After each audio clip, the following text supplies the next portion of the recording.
আসসালামু আলাইকুম। কী অবস্থা, সবার কেমন আছেন? আমি একজন সিভিল ইঞ্জিনিয়ার। সেক্ষেত্রে আমার একটা প্রশ্ন আসলো যে আমাদের প্রাকৃতিকভাবে সংরক্ষিত বাংলাদেশ থেকে বালির দাম এত বেশি কেন? সেজন্য চিন্তা করলাম বালু কোত্থেকে সংগ্রহ করে সেখানে গিয়ে দেখে আসি। আমি চলে আসলাম দাউদকান্দি ব্রিজের এখানে।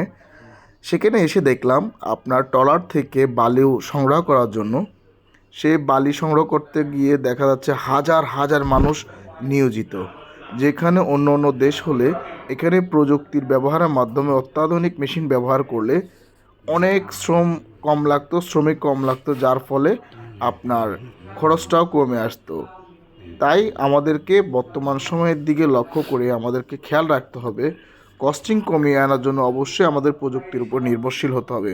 অন্যথায় একটা কাজে যদি এতগুলো জনবল নিয়োজিত হয় সেক্ষেত্রে ওই প্রোডাক্টের দাম বাড়বে, সেটাই তো স্বাভাবিক।